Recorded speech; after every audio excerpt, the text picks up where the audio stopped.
¿Qué tal? ¿Cómo les va? ¿Cómo andan? Buen lunes. Y parece domingo, pero es lunes. Acá estamos nuevamente con muchísima información para compartir con ustedes. Y estaba pensando antes de presentar este informe de cuánto nos estamos acostumbrando a situaciones a nivel mundial que hasta hace un tiempo nos parecían sumamente atípicas, que hoy nos tendrían que estar llamando la atención. Y bueno, va pasando el tiempo y nos vamos acostumbrando. Podemos hablar de cualquier tipo de noticia de las que están sucediendo a nivel mundial, pero quiero hablar sobre lo que está pasando en Ucrania en torno a la decisión que va a tomar la Agencia Atómica de las Naciones Unidas a partir del informe que hizo público sobre el peligro que hoy representa la central nuclear de Chernobyl. Creo que alguna vez les conté, tuve la posibilidad de estar en Chernobyl hace unos años, justamente en el reactor número 4 que explotó ese año 1986, estuve para el 30 aniversario.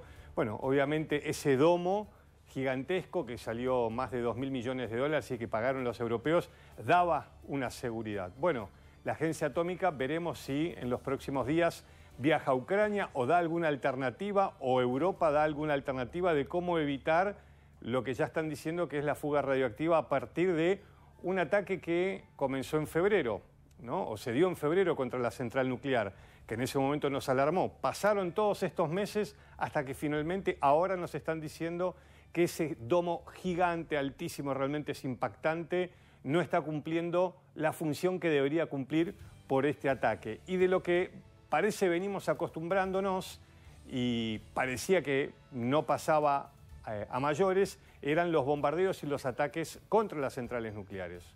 Una cosa que parece demencial. Bueno, pasó en Chernobyl este febrero, pasó en más de una oportunidad en Zaporilla. Bueno, ahora la noticia tiene que ver con, bueno, ¿y ahora qué hacemos? Que ya sabemos que ese domo protector sobre Chernobyl no está cumpliendo la función que debería cumplir. El escudo protector en la planta nuclear de Chernobyl, construido para contener material radioactivo del desastre atómico de 1986, ya no puede realizar su principal función de seguridad. Esto debido al daño causado por drones. La afirmación la hizo el ente de control nuclear de la ONU ante un ataque que Ucrania responsabilizó a Rusia. La Agencia Internacional de Energía Atómica afirmó que una inspección realizada la semana pasada a la estructura de confinamiento de acero, completada en 2019, encontró que el impacto del dron del mes de febrero, 3 años de comenzado el conflicto, había degradado la estructura y recomendó que se realicen renovaciones importantes en el hangar.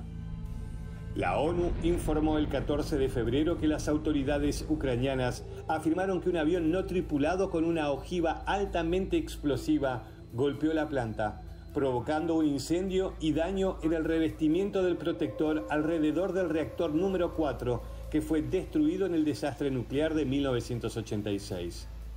Las autoridades ucranianas afirmaron que el dron era ruso. Moscú, por su parte, negó el ataque. La explosión de Chernobyl en 1986 envió radiación por toda Europa e impulsó a las autoridades soviéticas a movilizar un gran número de hombres y equipos para hacer frente al accidente.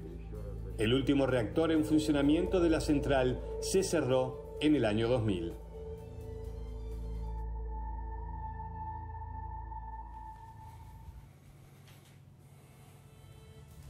Bueno, ya el daño está hecho, la pregunta es, ¿y a partir de ahora qué? Cambiamos de tema y nos quedamos en la zona porque tiene que ver con este encuentro, ¿no? Y este encuentro que estuvo hoy en Londres, ya Zelensky viajó a Bruselas donde se entrevistó con el secretario general de la OTAN, tiene que ver con algo que va mucho más allá de Ucrania, del frente de batalla de Ucrania. Foto, imagen, diré cuando quieras y les voy contando, ¿no? El trasfondo de todo lo que está pasando en torno al 10 del Downing Street, Starmer, se escuchan los flashes por ahí, Macron, Merz, muchos abrazos de contención, esa es la realidad. Y bueno, lo que se está hablando es, ¿y ahora qué hacemos? ¿No? Bueno, le vamos a dar dinero a Ucrania de los fondos que están incautando de Rusia, lo que genera toda una polémica incluso dentro de la OTAN y la Unión Europea. Sí, sí, nos vemos, después charlamos, seguimos. Y lo que hablaron fue de cómo seguir adelante después del baldazo de cubitos generado por Donald Trump a partir de un acuerdo que no avanza. Los periodistas gritan, querían algún tipo de respuesta, pero no. Un acuerdo que no avanza, una Europa que está cada vez más sola, porque Estados Unidos en su nueva política de seguridad nacional, como yo se los describía los otros días, está mostrando que Estados Unidos se va a retrotraer a su región, o a nuestra región también, y que seguramente dejará aún más sola a los europeos. Y como dijo Zelensky, sin Estados Unidos y sin Europa, nosotros no podemos aguantar el embate de Rusia en la guerra.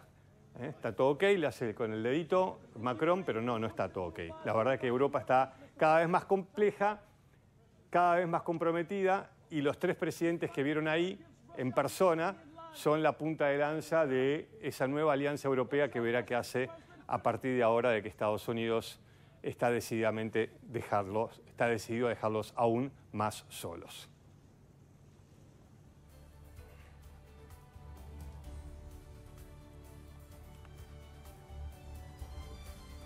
Bueno, y esta imagen es la de la primera entrevista, ¿se acuerdan? Que Volodymyr Zelensky tuvo en el Salón Oval, de un Trump que le levantaba el dedo, que lo retó en público, algo que no se vio nunca en una escena, por lo menos yo no recuerdo, diplomática. Lo que pasa es que nos empezamos a acostumbrar de las emboscadas de Trump en el Salón Oval, con un Zelensky que no sabía cómo acomodarse a los golpes, como un boxeador en el ring, en la punta del ring, con un vicepresidente que también lo atacaba, desde porque no usaba traje a porque era un mal agradecido. Bueno, volvemos otra vez con el mismo speech, con la misma retórica de un Trump que parece que no está consiguiendo, en principio, lo que decía públicamente que quería, que era un plan para terminar la guerra con Ucrania.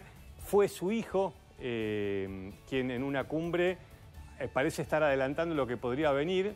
Y es interesante, escuchen esto, porque el hijo dijo: la verdad que de mi padre nunca sabemos qué puede pasar, es impredecible. Podríamos ahí hacer todo un análisis de si es bueno o no que un presidente de una potencia como Estados Unidos sea impredecible, pero lo decía también a partir de lo de Ucrania. Entonces, quizás está adelantando el cansancio de Trump al tema de seguir mediando en Ucrania y diga, bueno, hasta acá llegamos. Y es el gran temor del presidente Zelensky, obviamente, y de los aliados europeos de Ucrania. Volvió a hablar Trump y volvió a pegarle a Zelensky por lo que no está pasando en el acuerdo para terminar la guerra en ese país. What's your next step in Russia-Ukraine talks after last week's negotiations? So we've been speaking to President Putin, and we've been speaking to Ukrainian leaders, including Zelensky, President Zelensky. And I have to say that I'm a little bit disappointed that President Zelensky hasn't yet read the proposal. That was as of a few hours ago. His people love it, but he hasn't. Russia's fine with it. Russia's, Russia, I guess, would rather have the whole country when you think of it. But Russia is, I believe, fine with it, but I'm not sure that Zelensky's fine with it. His people love it, but he hasn't read it. So someday you'll explain that one to me, Jeff. I don't have an explanation, sir. What's the next step in that process? Raymond, thank you very much. Good job you're doing. Say hello. La gente lo ama, no, ni los ucranianos están a favor de los puntos que estableció el presidente Trump para un cese al fuego, ni los rusos están a favor. Lo que pasa que siempre el hilo se corta por lo más débil y lo responsabiliza el presidente ucraniano. No están, estarán de acuerdo en algunos puntos, pero los rusos dejaron en claro que esto no avanza y los ucranianos dicen no vamos a ceder territorio.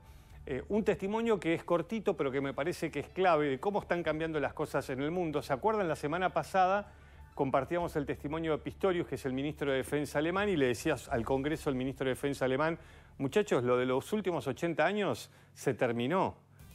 No decía exactamente no podemos confiar en Estados Unidos, pero ya hablaba de que esta situación había cambiado, ¿no? Lo que se veía hasta ahora ya no se va a dar.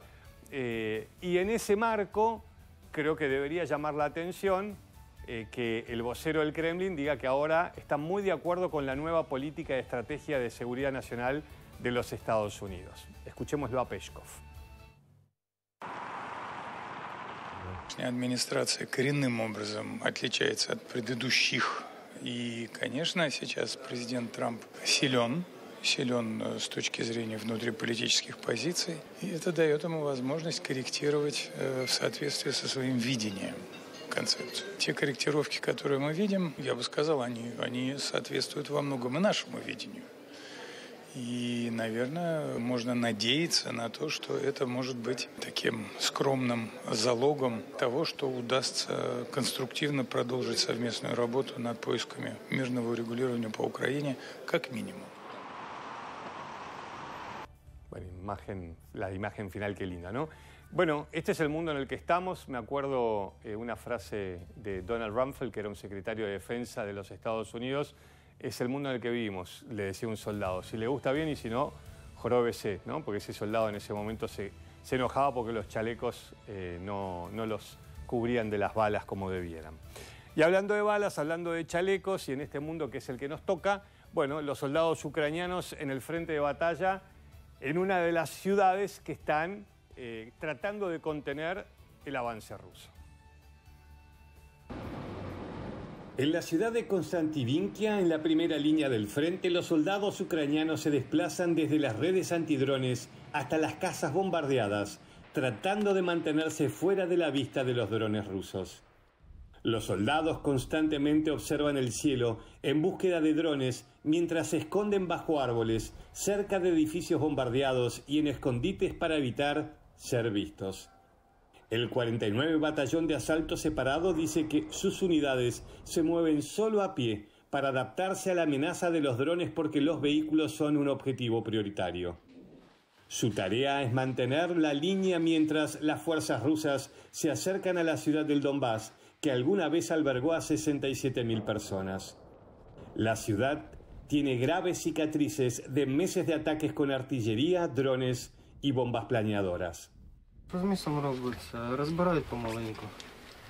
Вже менше цілих будиночків, менше людей залишається, більше зруйновань.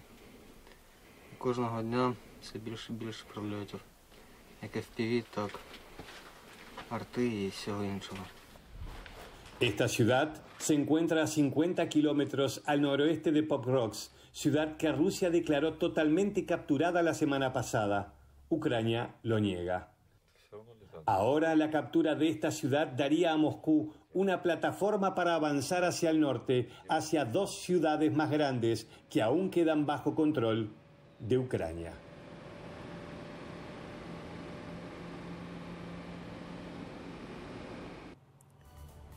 Bueno, ese es el frente de batalla ucraniano, pero la guerra se está librando a nivel híbrido. ¿Se acuerdan? Los europeos constantemente utilizan esta palabra para referirse a la presión que están teniendo por parte de Rusia, ya sea con drones que entran en el espacio aéreo e impactan ya a esta altura en países de la OTAN, globos que hacen que los aeropuertos civiles no puedan movilizarse. La nota que vamos a ver ahora tiene que ver con esa guerra híbrida que estaba pensando, y no me quería olvidar de compartírselos. ¿Se acuerdan lo que dijo el otro día el máximo general de la OTAN? Que la OTAN estaba pensando la posibilidad de un ataque contra Rusia preventivo por lo que ya están viviendo, que es esta guerra híbrida. Recién la cadena Sky News, el comandante de la Marina de Gran Bretaña decía: necesitamos más plata porque no sabemos cuánto tiempo más vamos a poder seguir bancando esta presión que nos genera Rusia en las aguas internacionales. Y la nota y la imagen que estamos viendo acá tiene que ver con lo que Gran Bretaña también está invirtiendo en parte de esta guerra híbrida, que es poner buques, submarinos, bueno, toda la tecnología, como ven en esta fotografía, para evitar, por ejemplo, los ataques contra los cables submarinos, ¿no? Es parte de este otro frente de batalla en otros países de Europa como Gran Bretaña.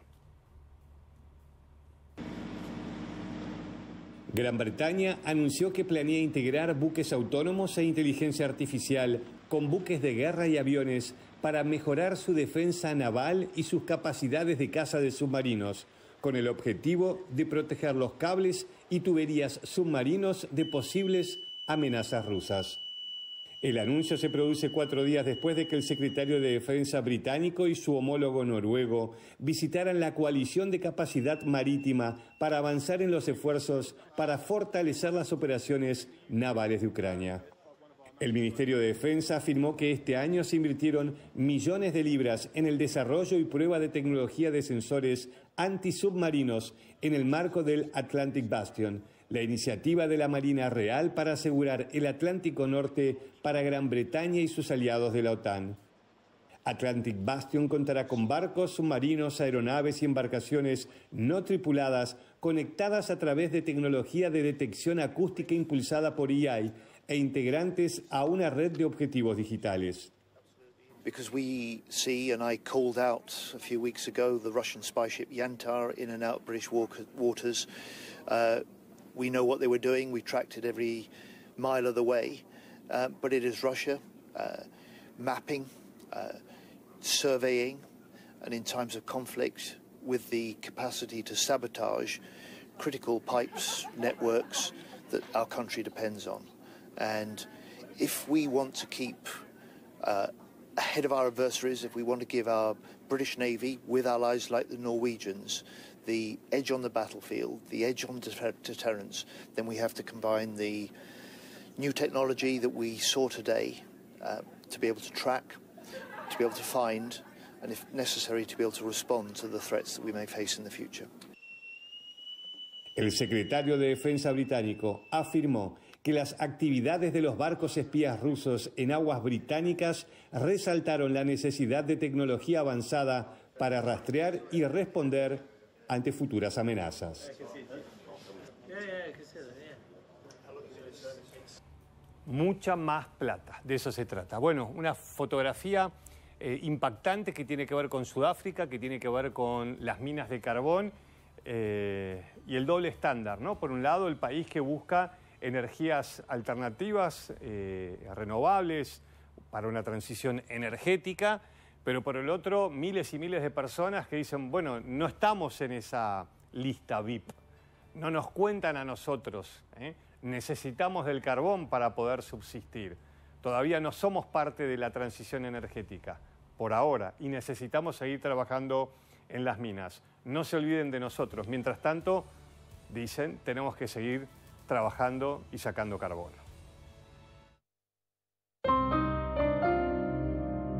Ermelo es el corazón carbonífero de Sudáfrica.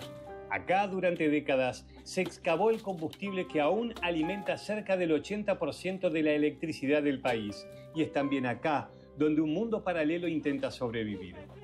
Bajo las colinas devastadas, hombres jóvenes se deslizan por túneles estrechos y oscuros para extraer carbón de minas abandonadas.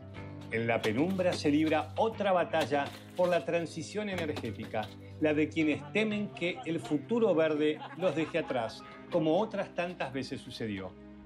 Los mineros informales rechazan el rótulo de ilegales y prefieren llamarse artesanales.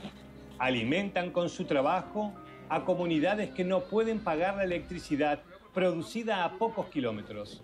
Muchos viven en asentamientos sin acceso a la red eléctrica, a pesar de que la zona es una de las más críticas para la matriz energética nacional. Cuando se habla de justicia energética para ellos, significa algo simple: no volver a quedar excluidos. Las entradas a los pozos son improvisadas, apenas sostenidas por troncos. Bajar a los túneles es una tarea peligrosa. You know when you're getting in that the upper surface is a stone. Might it happen that it falls down?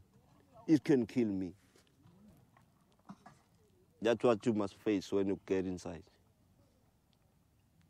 Take all the fears, shove it away. I don't know how, but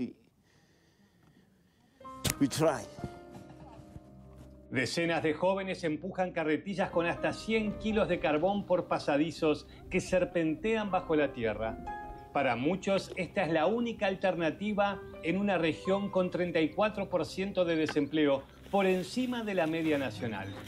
Los mineros artesanales argumentan que su trabajo es vital para miles de familias que no pueden pagar la electricidad y dependen del carbón para cocinar y calentarse. En una provincia que produce gran parte de la energía del país, pero donde muchos hogares no pueden costearla, ellos se ven a sí mismos cubriendo un vacío básico. Extraen y distribuyen carbón de forma informal para garantizar que sus comunidades tengan una fuente mínima de calor y alimento, en una contradicción estructural del sistema energético sudafricano. We have to talk about equity and recognize that our people, ever since the beginning of time here in Ermelo, have never benefited anything. I'm not talking about surviving. I'm talking about benefit, meaningful participation and benefit from the minerals. Never. Mientras Sudáfrica avanza lentamente hacia un acuerdo de 8.500 millones de dólares para abandonar progresivamente el carbón, los trabajadores informales temen que el futuro energético del país esté construido sin ellos. Formalizarse exige permisos, evaluaciones ambientales y un fondo de rehabilitación del terreno que, según los propios mineros, cuesta más que lo que podrían reunir en años de trabajo. So for us, just transition means transitioning from large-scale, destructive extraction form of mining into a sustainable, artisanal and small-scale mining sector. That is to ensure that no one is left behind, especially the informal sector, the historically disadvantaged South Africans who have never been given an opportunity. Entre ellos persiste la idea de que incluso después del carbón, cuando la demanda de minerales críticos para paneles solares y autos eléctricos crezca, su lugar debe estar garantizado. No quieren caridad, quieren acceso a ser parte del nuevo ciclo económico y que el futuro no se vuelva a construir otra vez sin ellos.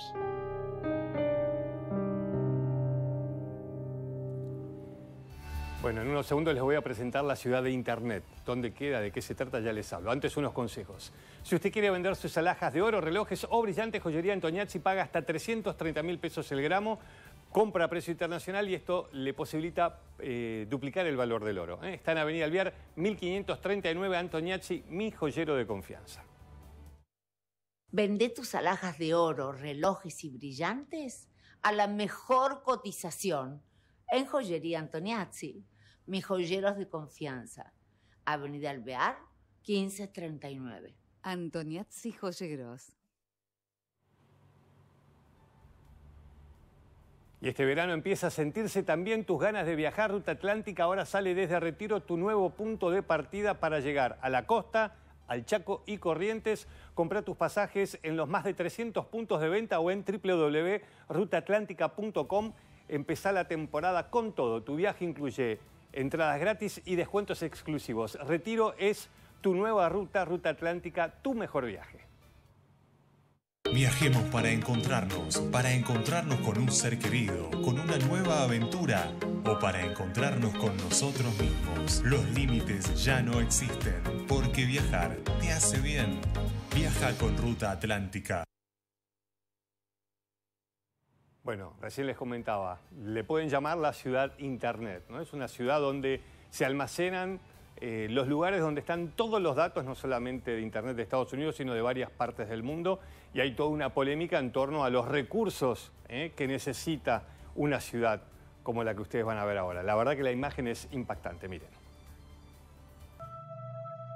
Desde el aire, Ashburn parece una sucesión infinita de cajas grises coronadas por ventiladores industriales. Son los data centers que le dieron a esta zona de Virginia el apodo de Data Center Alley, o en español, el callejón de los datos. Se estima que hasta el 70% del tráfico de Internet global pasa en algún momento por aquí. Sobre apenas 40 kilómetros cuadrados y con unos 40.000 habitantes, Ashburn concentra ya 152 centros de datos en operación y siguen apareciendo nuevos levantados a toda velocidad por el boom de la inteligencia artificial. En pocos años, los antiguos campos y terrenos vacíos se convirtieron en parques tecnológicos. Entre estos edificios sin ventanas se abrieron barrios residenciales, centros comerciales, bares y otros servicios públicos que reflejan el dinero que fluye por la zona. El modelo de Ashburn se mira con admiración y recelo desde ciudades de todo el mundo que quieren atraer inversiones digitales. La nueva oleada está impulsada por la inteligencia artificial generativa. Los gigantes en esta materia protagonizan una carrera por construir centros capaces de alojar miles de procesadores gráficos que entrenan y hacen funcionar modelos como los chatbots. En 2025, las empresas privadas invirtieron $40.000 millones al mes en construcción de data center en Estados Unidos. Una década atrás eran apenas 1.800. Pero detrás de esa expansión monumental hay preguntas incómodas sobre energía, agua, territorio y calidad de vida. Lo que ocurre en el norte de Virginia ya no es una curiosidad tecnológica, sino un cambio estructural con impacto directo sobre las comunidades. So data centers, one of the largest impacts of them is the energy use. And data centers, especially the ones that are used for AI, use more energy than most traditional industrial customers. So for example, if we think about Virginia alone, just the data centers last year used about as much electricity as all of New York City. A esa escala, cada edificio deja de ser un simple galpón de servidores para convertirse en infraestructura crítica del sistema eléctrico. Las máquinas que entrenan inteligencia artificial funcionan a máxima potencia generando calor extremo y obligan a adoptar sistemas de refrigeración líquida más sofisticados que el aire acondicionado tradicional. Eso implica, en muchos casos, asegurar acceso constante a agua, otro recurso bajo presión. So data centers are a really important component of our U.S. economic growth opportunities and U.S. economic competitiveness. And so the key is how we can balance building out these new important pieces of infrastructure and helping to accelerate our innovation in this important technology space while addressing the concerns and trade-offs that impact the local communities. En Ashburn, cada vez es más común que una casa con jardín y pileta tenga como horizonte inmediato una obra gigantesca, grúas y montañas de tierra donde se levantará el próximo centro de datos. I think the nature of data centers don't generate too much traffic employee-wise, but I think the construction is obviously the biggest impact. Just the noise, the sound, the hours that they're working has been the biggest impact, and just overall comfortability in the neighborhood. You driving in, starting to be surrounded by data centers doesn't really make the place feel like a home anymore.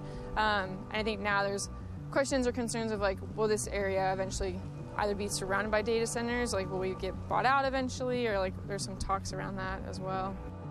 La paradoja es que una vez terminado el edificio, la presencia humana es mínima.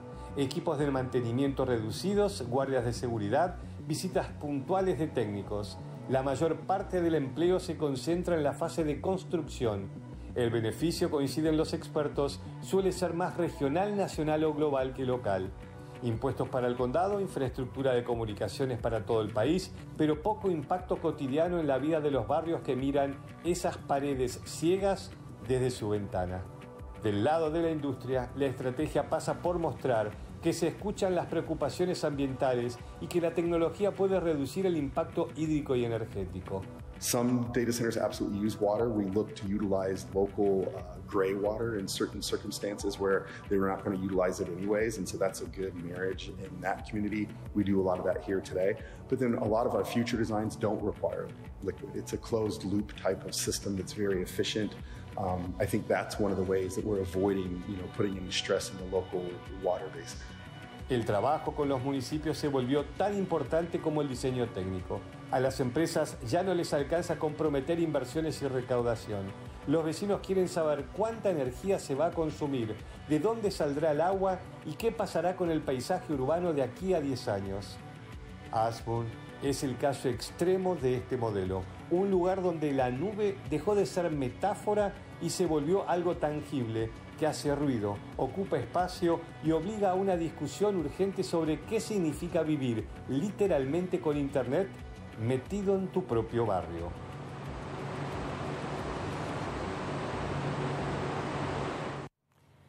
Bueno, buena señal seguro que hay, ¿no? Pero ahí está el costo. Bueno, la Base Espacial Internacional, la verdad que quería cerrar el programa con esta nota. Bueno, hubo un cambio de astronautas, ¿no? Los que después de tanto tiempo en el espacio volverán a Tierra. Pero la verdad que a mí me llamó la atención lo que hablaban, ¿no? Y uno dice, bueno, cuando uno entra a la base, otro se va, hablarán de tecnología.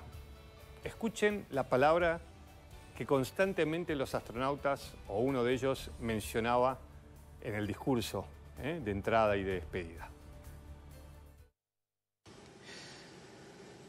Dear friends and colleagues, Expedition 73 on ISS is coming to the end. We spent 8 amazing months on board station. My goals are simple for the crew is that we take care of each other, we take care of this great international space station, and we continue working well with our ground teams.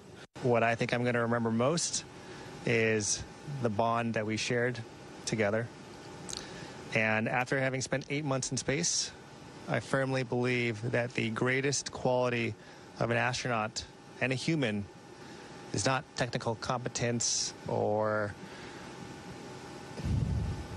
loyalty or any of the myriad other things that we like to ascribe to astronauts. It's love. I've said this before, and I firmly believe that love is the greatest thing an astronaut can have for each other and for the people that they work with and for our lovely planet.